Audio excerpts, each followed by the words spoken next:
Welcome back, everybody, to another episode of Alt Reports Radio, where I'm talking with founders, investors, CEOs of alternative investment platforms, funds, and strategies. And today I'm on here with Andre Washington of Binge Builder, who is referred to me by Will Stringer, who hopefully you would have heard that episode by the time we get to Andre's.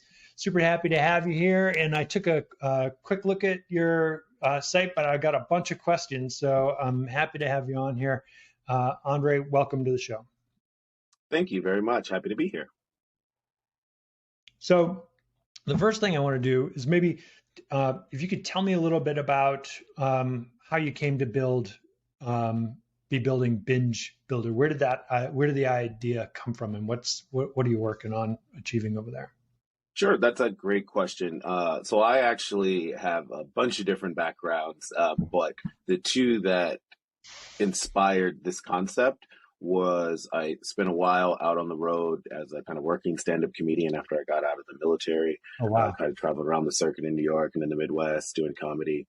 And, one thing that I observed is that for a lot of the comedians that we would regard as famous, the vast majority of them that were out on the circuit had a patron, myself included. I had an affluent stepmother that was helping float my comedy career when I was out there.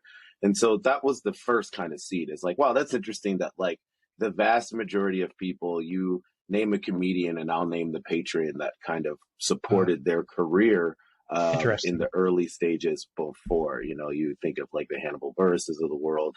He came up under Donald Glover, which is funny because Donald Glover's younger. But, it's very much a world where someone, for the most part, had to help you through. And so for me, it's like, okay, well, there must be a way that, similar to much other forms of intellectual property, that's what brings my other background in, which is in law. There must be a way to nurture. You can buy a house and flip it and clean it up and increase the property value of it. And so similarly, why can't we do this for early stage creators? We do this for early stage business intellectual property. And you see creators, take Mr. Beast, for example, right now at this exact moment, raising money for his company at a $1.5 billion valuation, right? Like a true unicorn entity. And I think what makes the opportunity around intellectual property so unique is that the value of it is evergreen.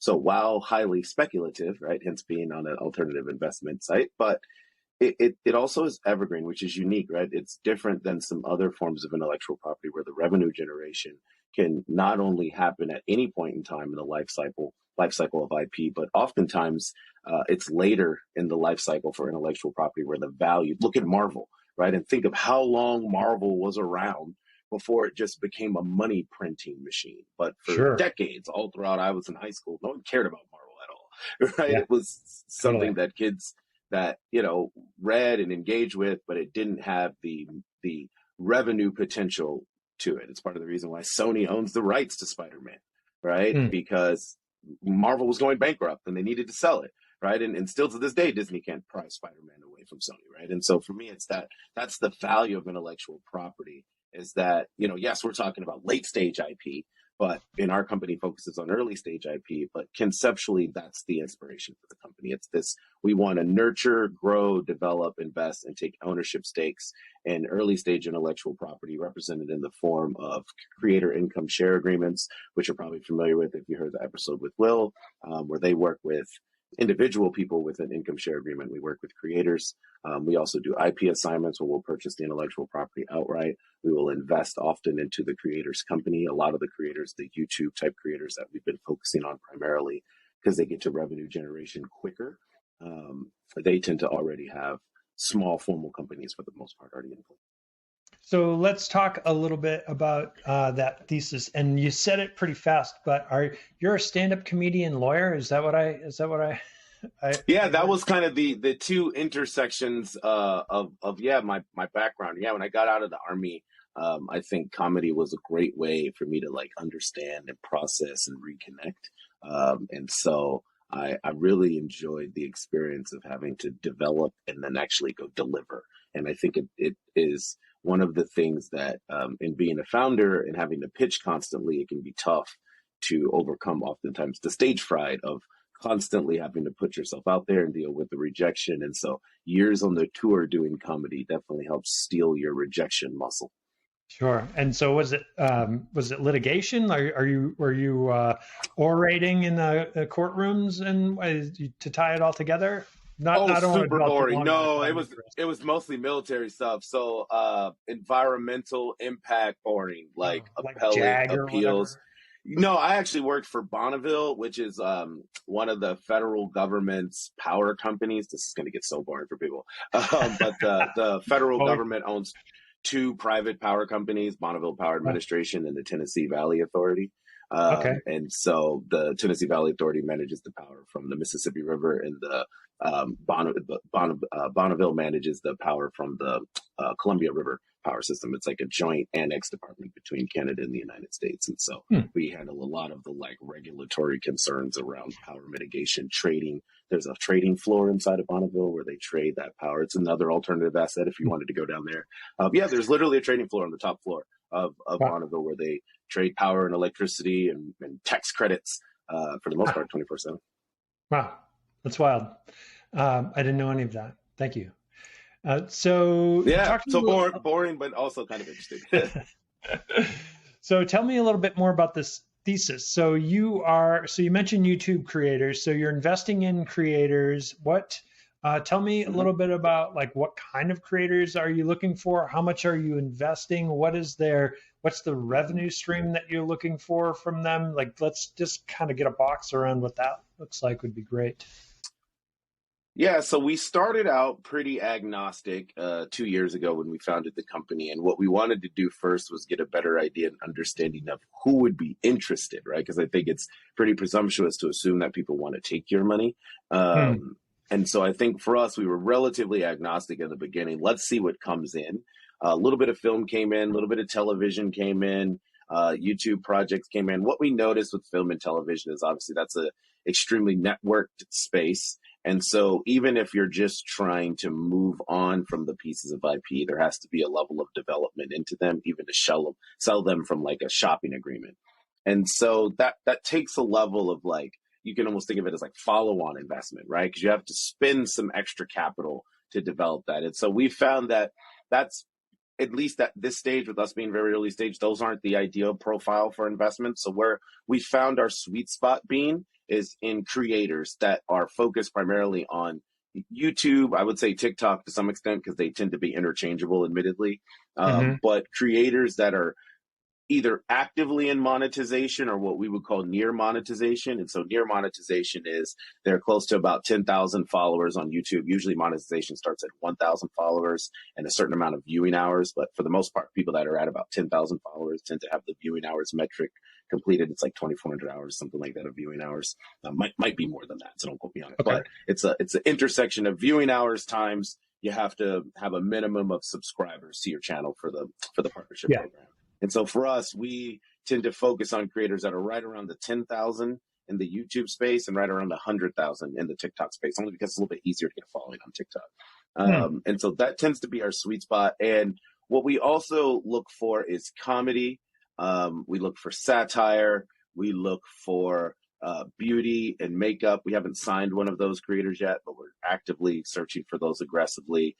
We look for household. And the logic behind that is, again, these are pathways to monetizations that are easier for us. We can then align with the creators through contracts. We do fashion creators as well. That's another one. Things that lend themselves well to shows, but then also have the ability to have easy tie-ins for sponsorships. So it's a little bit more of a unique thesis of kind of what we're hunting for. And you can sort of get the feel for what we're looking for. Is we're looking for creators that have the ability to be what we can think of them as like nano and niche influencers, right? So if you think of influencers as falling into vaguely 4 groups, so like nano influencers, people that are starting out, but people you trust, right? Like the Facebook dads group, right? When you're going somewhere trying to find out where's a good place to take your kid on the weekend as a dad, right? So the nano influencer, right? Versus the niche influencer, where we talked about that beauty and makeup, household goods, parenting, right? Niche influencers. And then we also talk about brand influencers, which tend to be a little bit more of like a famous type person, admittedly. And usually that's in your like 500,000, irrespective of the platform. type of follower count, right? Like someone that really moves the needle and they can sell a lot from a coupon code, and then your celebrity being kind of your last tier. So our focus point is on nano and niche influencers when we say early stage, because we feel like they're monetized to the point of where there's revenue available in real time, because again, they've had some level of traction and growth, Yeah. and maybe they just don't have the bandwidth yet to open up for the sponsorship opportunities. They don't have the ability to spread out to do a podcast from a production support capability. So we can actively deploy capital in small amounts. We're talking $2,000 to $25,000. Have not made a $25,000 investment. Average check size at this point is about $2,000 to $5,000 for most creators. So you're saying creators. I'm hearing a lot more influencers, and also it seems like really focused around like performance art. Is that on like acting, or just being on video? Period. Yeah, it's a little bit of. So we have a fashion brand that we have signed called Ecoshuman. The largest influencers when we talk about comedy would be like Bob and the Kid, right? So Bob and the Kid do comedy, satire, reaction videos is how they started. And what I found to be unique is and I know this is going to sound a little bit goofy, but it doesn't really matter how you started. What matters is like how you grew it, right? And so the example I will always give is when my daughter was a year old, she used to watch this guy on TV. His name was Blippi. And if you don't have kids, you probably have no clue who Blippi is. If you have kids, you already know what I'm talking about. Yeah. And Blippi had we had, a couple thousand views, I think, a couple years ago when she first started out watching him. But Blippi constantly invested all the money that came from the revenue back into content, traveling, more growth, more activity, better production value, like constant reinvestment of every dollar that came back into the point of now Moonbug comes along and acquires it, right? And then Moonbug itself is able to actually create a value where then it comes along and gets acquired itself by Blackstone, right? And so there are private equity firms that are deeply in this game. Moonbug also owns Coco Melon. So again, if you have no kids, you have no clue what I'm talking about. Yeah. But if you scroll to your number 10 rank on Netflix, every single time 9 or 10 is Coco Melon, right? Because if you have children, it's just something that pacifies them. So it's content, and it's content that just began natively on YouTube, right? Relatively high production value, so a little bit higher production value than what we're focusing on in creators, right? It's an animated show series, but we're focused more on live action, right? For the most part, and low production costs. Web camera, cell phone, like low end, because most of the investments we're making in creators is because they want to activate. We want to sell merch. So we want to get the site set up. We want to get a domain going. We want to get aligned with a company that can help us get some clothes on high end that are organic or that are 100% recycled materials. And so for us, it's really serving that. We've been called before almost like talent management for early stage creators. It's just that instead of the way that we memorialize our relationship, instead is doing investment. You could call us an accelerator, right? I think oftentimes when I'm speaking with investors, that tends to be the network. I call it a support network, but oftentimes it does present itself often like an accelerator. I would say it's not as formal as an accelerator, because normally accelerators have this very tight curriculum of you come in, you execute X, and then you come out on the back end. Where for us, at this point, at this early stage, we're very ad hoc. So there's a lot of education that is involved in what we do. And the vast majority of that education is related around the business options. It's helping creators understand how to formalize the business from a structural standpoint, how to leverage the tech stack. I think that's the biggest value I see us providing outside of capital, is the vast majority of creators, even though they make their money on the internet, they're not super tech savvy. So it's really helping them see like, hey, this is a super way you can automate your process. You can use HubSpot to do this. You can use MailChimp to do this. And like these things that you're doing manually that are taking you all these time for, it's actually really simple to stitch this stuff together. And we can help you with kind of the entry point of just getting it put together, and then you manage it on your own. And so I think for us, that's the true value that we provide, is increased operational bandwidth. It's not just $2,000 or $5,000 then, because that doesn't seem like a lot. Like, why not a credit card at that point? If that's all it is. But you're saying it's much more than that. It sounds like you've got a whole program that they go through. Is that right? We do provide a lot of support in addition to the capital. I will say for a lot of the creators, though, and I think that's the feedback that I hear often from investors that are interested in possibly investing in the company, is it doesn't seem like the amounts of money are large. And then the thing I always remind them is that, like, I take $2,000 and $5,000 checks for my company right now, right? Like half the people on my cap table cut a $5,000 check or larger. And so when we're talking about early stage creators, $5,000 is a lot of money to activate towards your vision. I think it's often not so much the capital. Yeah, you're right. You could get a credit card and get a $5,000 line of credit. But I think more of what it provides, and you do hit to this when you talk about the back end support, but it's also the belief, right? We talked earlier about the patron. And it's one thing for you to get a credit card and charge a bunch of debt to it and have your parents or whoever yelling at you, your spouse, right? Versus an outside organization reaches out to you or you reach out to them. You get a mini win as a creator. You're validated in terms of your belief and your support. And it's that structure. I think it's that team. It's that early stage validation that you already have a little bit of it, right? Because you're building a following. But I also think it's this idea that someone believes in you and they're formalizing the relationship. I think that when I talk to creators about why did they ultimately agree to come into the portfolio, that tends to be the reason, right? It's that, hey, you believed in us, right? Again, much almost like an early stage talent agent, right? It's that like you identified me early, you see the talent before everyone else did, and you're willing to support me in my vision. So tell me a little bit about how you're identifying them. Are you just trolling YouTube or TikTok or whatever to find accounts that seem like they match? Yeah, so we do actually have production people that do search for creators, kind of based off profile. I think what we tend to do to be able to identify creators is we work through network effects, right? As we bring creators into the portfolio, because the nice thing about the creators in the portfolio is it's a really long incubation period, or at least it has been to this point, to get people comfortable with the contracts, the relationship, the paperwork. And again, we're not talking about for large amounts of money. And so as we begin to scale, we need it to be a much simpler process.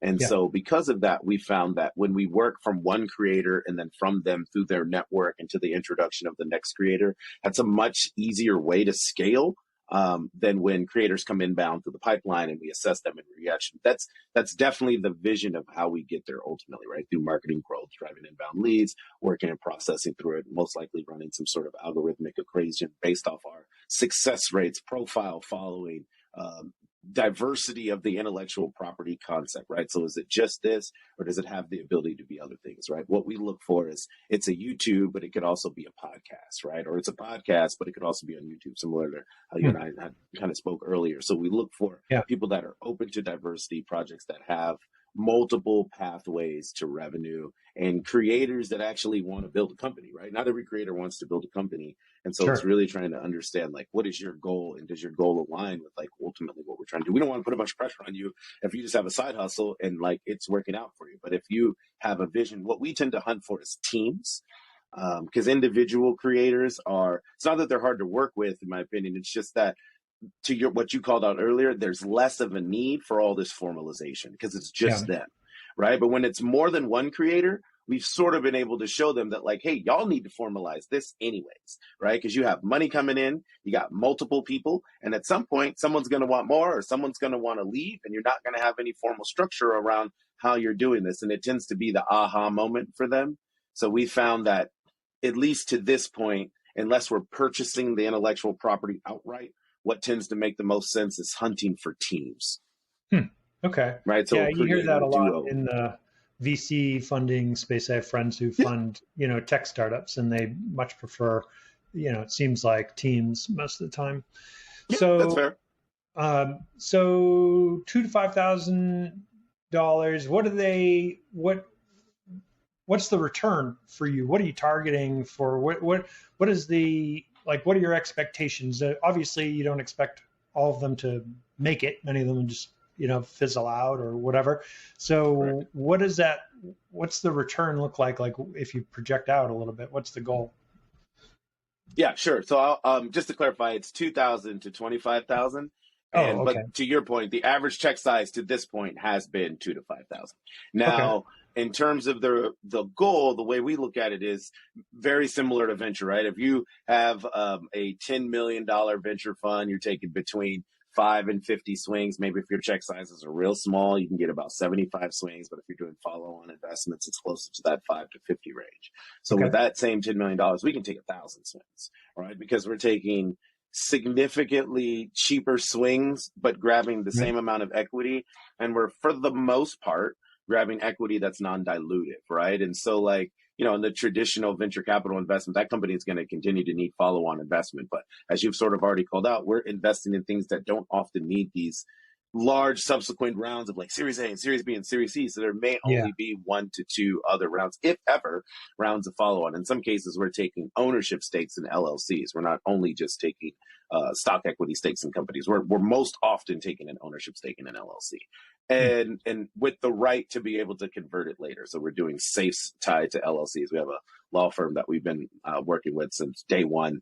That's kind of helped us map out how to like manage the intellectual property ownership structure from a cap table standpoint, and then roll it all up into a fund that then people can invest into the singular fund. Otherwise, you're managing a ton of individual administrative LLCs all tied to each one of these investments. So by rolling them all up into one large fund, and then the fund itself owning the individual structure, and then people taking net asset value ownership stakes into the fund, that's sort of the way that we've sort of broken it up. The cap table is tokenized so that you can either onboard as a crypto investor, or you can do paper trail. Yeah, so it's a partial cap table. We've worked with a vendor that offers partial cap table tokenization. So for the fund, so it allows people to come into the fund directly using USDC to join, or they can do a traditional accredited investor and join the fund.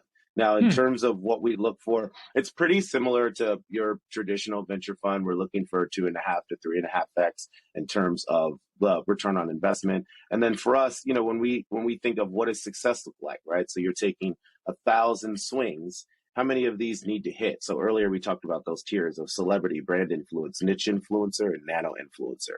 So for us, the goal is in 1,000 swings, 1 celebrity, right? 5% brand influencers. And then we genuinely feel like of 1,000 swings, easily 75% of them should be able to get to nano and niche. Now, 25% of that is going to be a burn.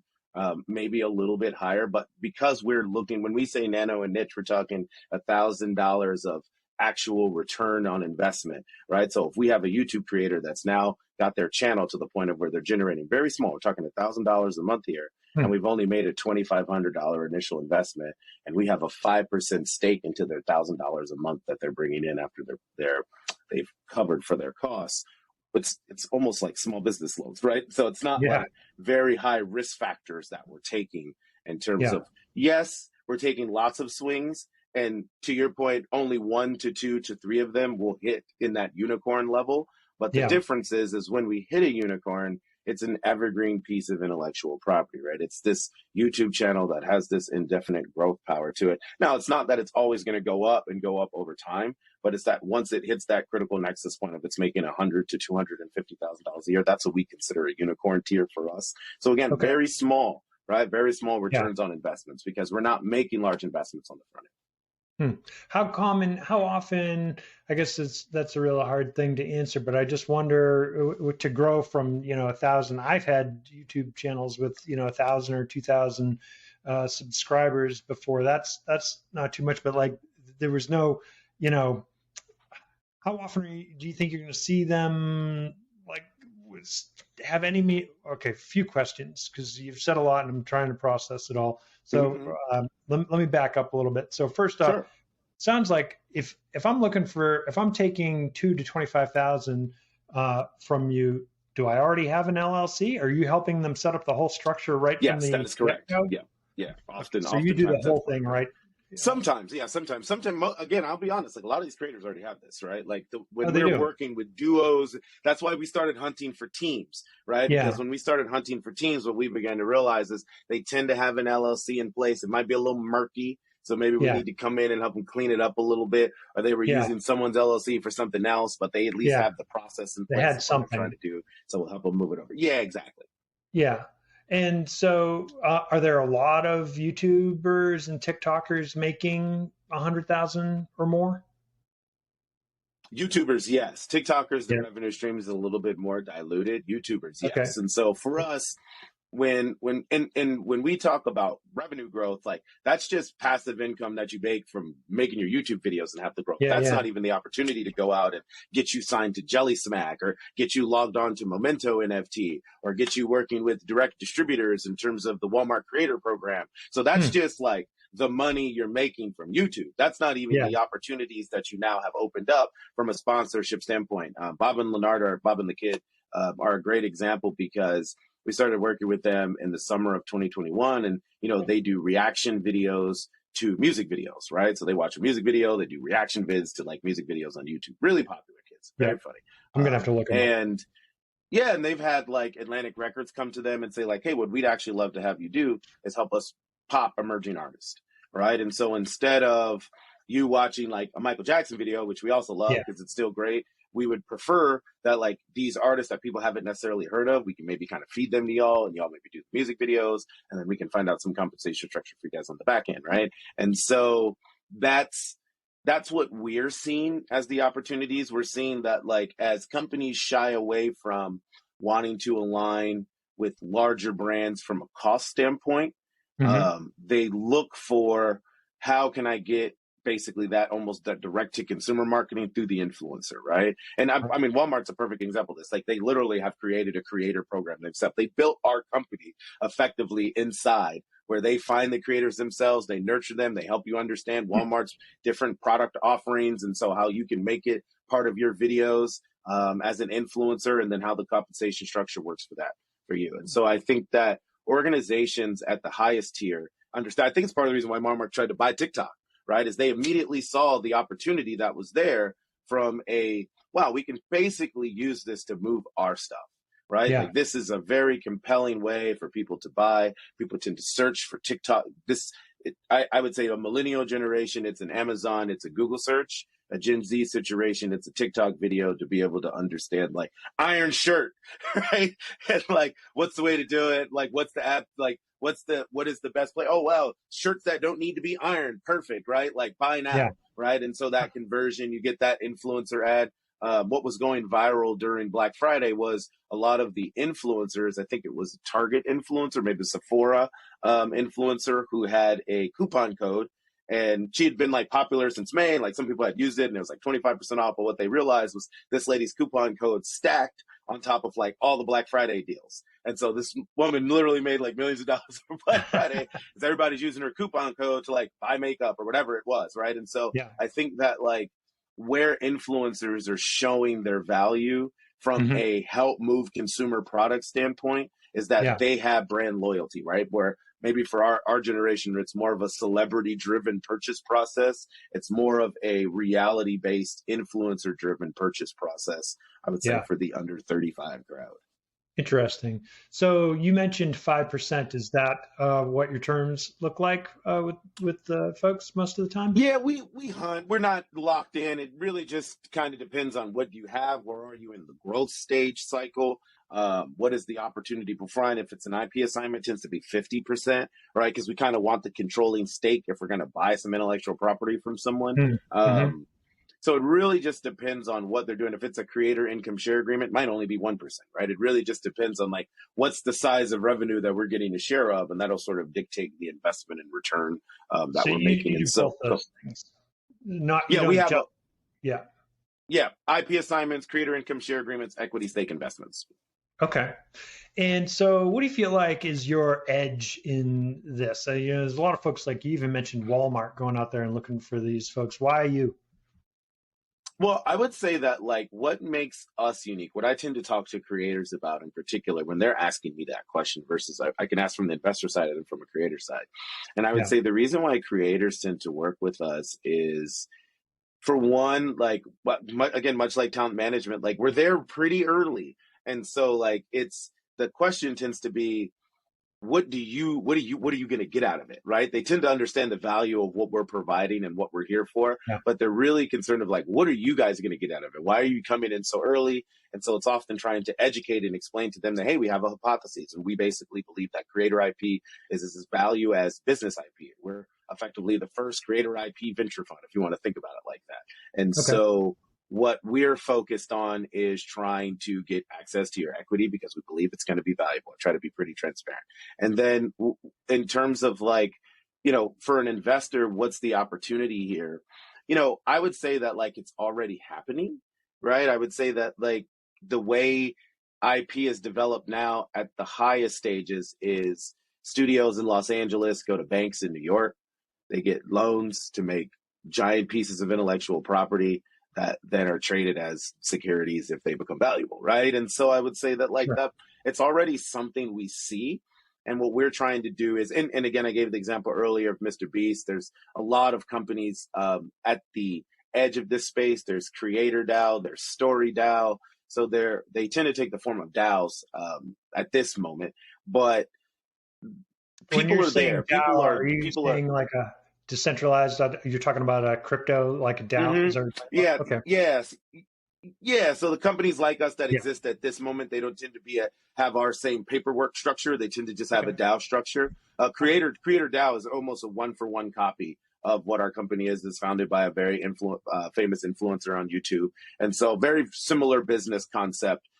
They just work in more of a commission model in terms of how they get paid, but Okay. still pretty similar concept. And what I would say though is that we see people diversifying across alternative asset classes. You see private asset investment into software tech companies having blown up recently. And I just see this as a growth from that. We see people investing into farm shares. We see people investing into art at scale through different platforms. We see companies like Wills and Chisos, again, much like ours, right? Direct investments into people. And so I would say this is just a growth of that, where we're just here to support creators. And so what makes us unique is while there are some other people doing it, I would say I still don't think anyone is as early stage as we are yet. And so if we're Okay. taking that traditional venture approach, why do you think that you have a competitive edge? I would say that nobody's at this seed stage yet, right? Like even Creator, I would say is more of like a Series A in terms of the types of creators, right? So if we're talking about that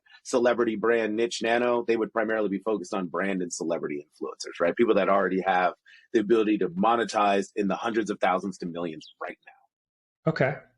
So, what do you see as the risks to what you're doing?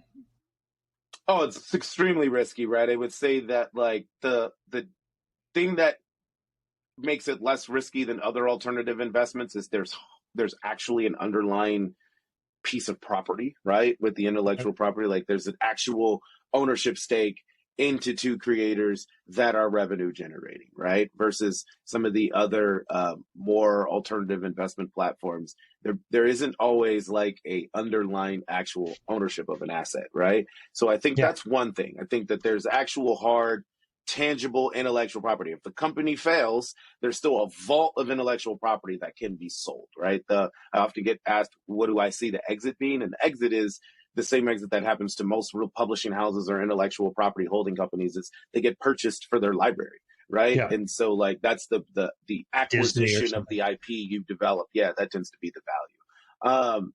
So I would say like that's one thing that mitigates a little bit against the risk. What makes it extremely risky is it's an alternative investment. Again, we talked a lot about the idea that we're often investing into like very early stage creators. And while they have quick pathways to monetization, they also have high burnouts, right? And so like the thing we adjust for is less of a what's the percentage chance that these people won't get to monetization versus what's the percentage chance that they burn out before they repay the X, right? Or that we don't see the whole multiple. We projected a 5X for them, but in the end we only saw a 3 because they burnt out, right? And so for us, it's really trying to manage burnout in terms of the creators having a good idea of like where they are, how are they feeling, really doing a good job on the front end of doing referrals. And so we make sure that we're working with creators that want to do this and are engaged in this and aren't just trying to make a quick buck.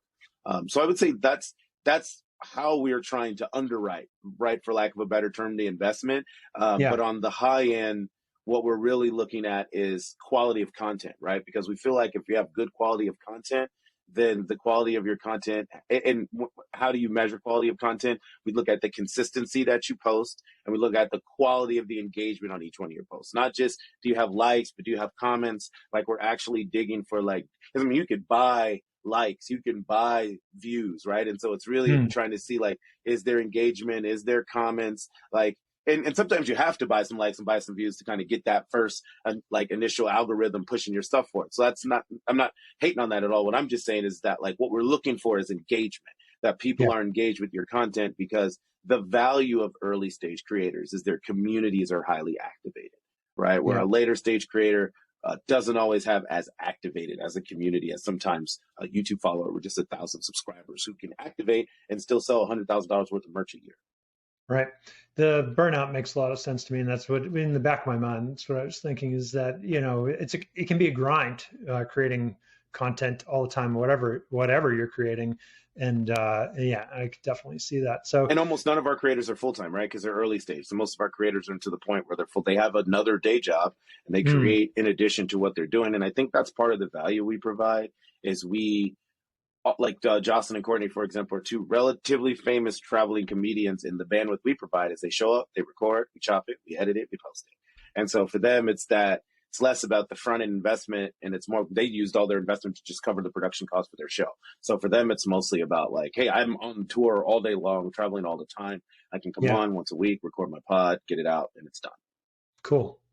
So tell me then, from an investor standpoint, a few questions I have are minimum target return, lockup. Yeah, so we tend to focus primarily at this stage on people investing into either, really depends on if you're investing in BingeBuilder, the company itself, or you're coming directly into the fund. Into the fund, we've been pretty open-minded with the check size. They usually, for accredited investors, is usually about a minimum $10,000 check size. For institutional investors, we try to get them to commit a little bit more, ideally in the six figures. We've only had one institutional investor that's come in so far, not directly to the fund, but into the company, at a pretty decent check size and a 5-figure check size. And then in terms of, yes, one other question. I'm sorry, I apologize. I just investment. So check size, return, right? Target return, yeah. Yeah, target return. We talked a little bit before. So like what we hope for is the net return between 2.5 and 3.5x is what we're going for. And then in terms of lockup period for the net asset value, if you're taking a tokenized stake, it's usually about 18 months that it has to be locked up for administratively. Otherwise, if it's just a paper stake, it's a year. To move on from your net asset value shares. And then timeline horizon for maturity on investment from the funds is usually about 36 months. That's much shorter than I would have thought, actually. I mean, that's again, we will see, right? But it's what are we targeting? So for us, it's about 36 months. But again, when we say return, the nice thing is that like a lot of the creators we're hunting for, even though they're early stage, most of them, like Bob and Leonard, we talked about before, they're at monetization, right? And so they're already at a level of monetization. And so for us, it's really just trying to get an idea of how can we grow it, right? How can we provide more opportunities so that $2,500, $3,500 a month in revenue can easily 10x and 15x over the period of our relationship while working with them. Yeah, really cool stuff. How should an investor find you if they want to learn more or if this sounds good? Sure. The best way to reach out to me, I'm available on LinkedIn. You can find me under my name, Andre Washington, Andrae. Check out Binge Builder. Can hit us up on the website, hit us up on line. I'm on Telegram. I'm pretty much anywhere they can be. I'm happy to kind of slack over my information later for people to ping me. But the the easiest to find me is on LinkedIn. You can find me on Twitter. Socially'sFun.eth is my Twitter handle. But yeah, I'm around. Like I'm Andre at BingeBuilder X is my email. Just my name, Andrae. So pretty easy to reach out to me. Happy I'm here based in New York. Happy to grab coffees and chat with people about assets. It's something that I'm super passionate about. So pretty open book here. Okay. Well, right on. I appreciate you coming in here. This has been educational. I had no idea what you were going to tell me about today. And I learned a whole bunch of stuff. So it's fantastic.